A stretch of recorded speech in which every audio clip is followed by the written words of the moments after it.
안녕하세요. 화상관제인 홍현필 변호사입니다. 오늘은 이제 이번 거는 일반인들도 알아둘 필요가 있습니다. 상속재산 파산과 관련한 건데 어떤 변호사님이 저한테 이제 카톡을 줘서 저도 카톡으로 하면서 이제 자료도 서로 교환하고 그런 상담 방식을 한 겁니다. 홍 변호사님 안녕하세요. 저는 땡땡땡 변호사입니다. 제가 급히 여쭐 게 있어서 혹시 상속재산 파산에서도 면제재산이 법리가 적용되는지요?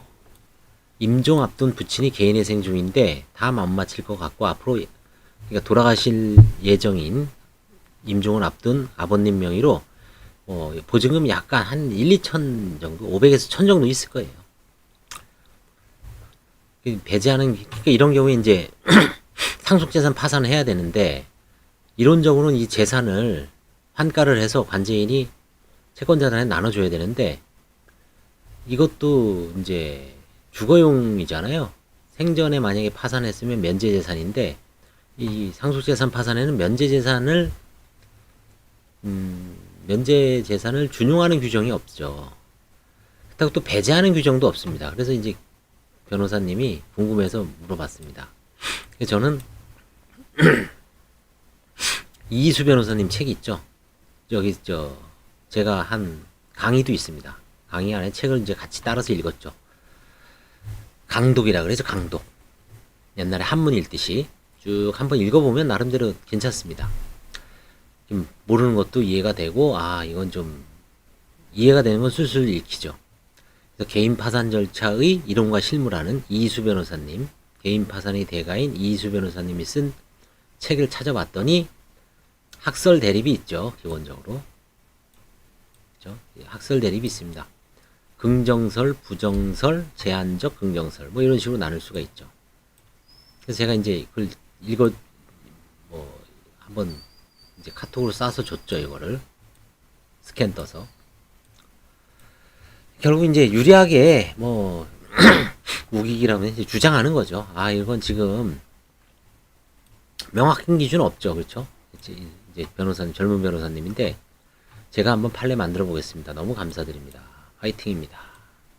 이분도 이제 찾아본 거야. 면제재산 여부. 뭘 찾아봤을까요? 결국 중앙법원의 바이블이라고 할 수 있는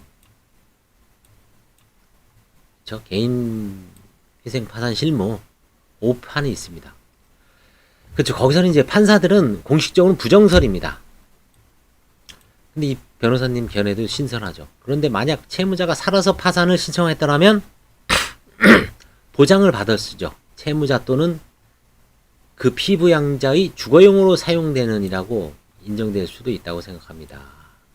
일행의 기준은 의뢰인 설득해서 항고 감사하고 한번 가보자고 해보려고요. 그렇죠. 함께 같이 살고 있었는데 쫓아내고 그 보증을 환가한다는 것은 너무 이상하죠. 이 정도는 판사도 허용한 것 같습니다.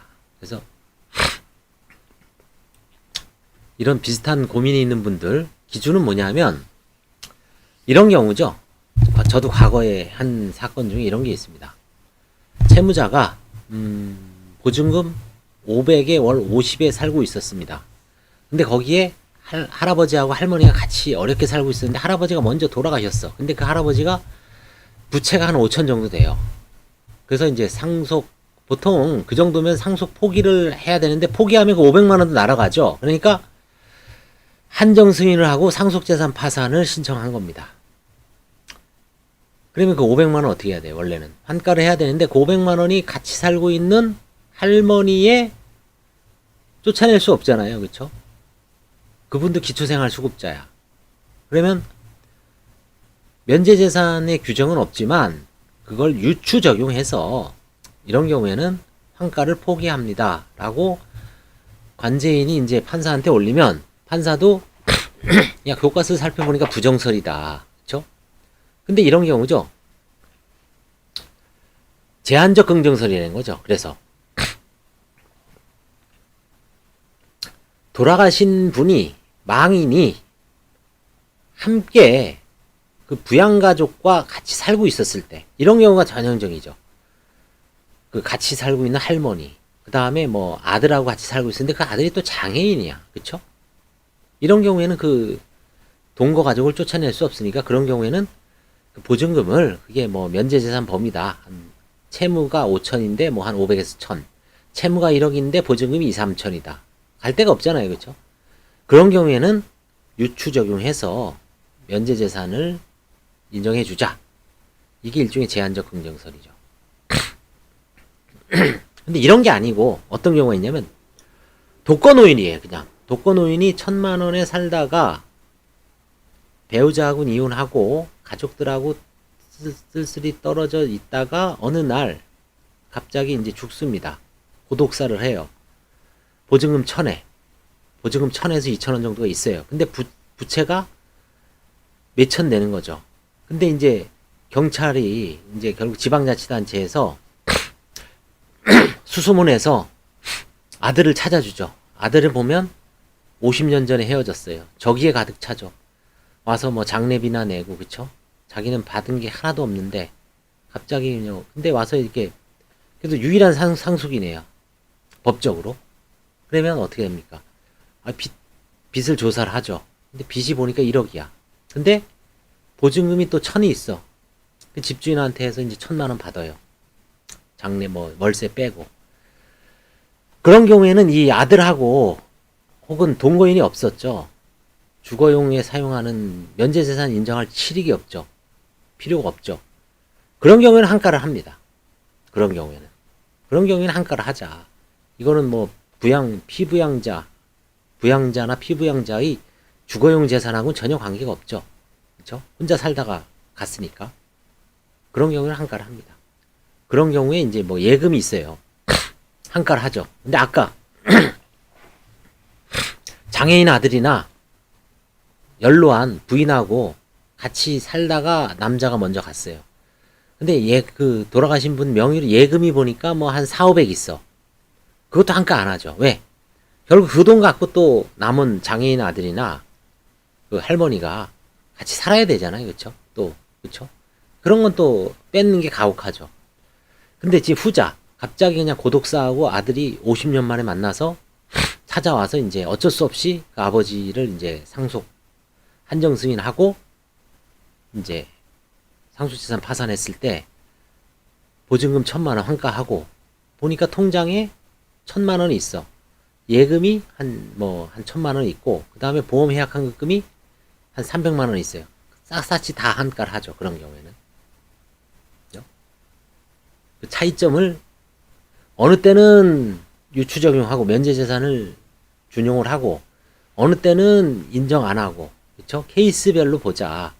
그래서 중앙법원 5판에는 부정설이 법원의 공식 입장이지만 실제 실무를 하다 보면 판사별로 관제인별로 두 가지 케이스 주거용에 꼭 필요하다 남은 사람의 뭐 유족이라든가 같은 동거가족 그런 경우에는 면제재산 규정을 적용하고 뒷케이스 그냥 혼자 살다가 어떻게 상속인하고 연결돼서 그런 경우에는 고독사 혼자 살다가 재산이 좀 있는 경우는 채권자들한테 나눠주는 게 맞다.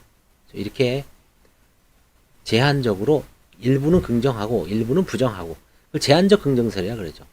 부정설, 긍정설, 절충설이죠. 일종의 제한적 긍정설. 이 법학에는 법률에는 항상 이런 썰이 있었죠. 긍정설, 부정설, 절충설 아니면 제한적 긍정설 그렇죠? 만들어내면 되는 겁니다. 이렇게 썰을 푸는 거죠.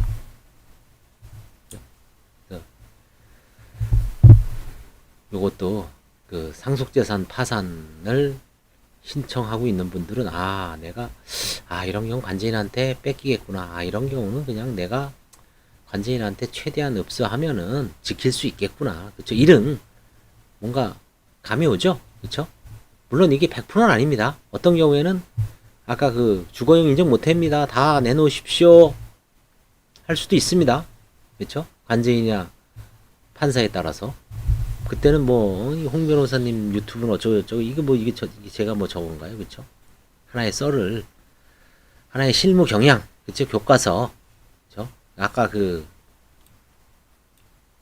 이거 하고 중앙법원 5판 다 그걸 얘기한 겁니다. 그래서 참조하시고 상속재산 파산에서 면제재산을 적용할 것인지 말 것인지 학설 대립이 있다.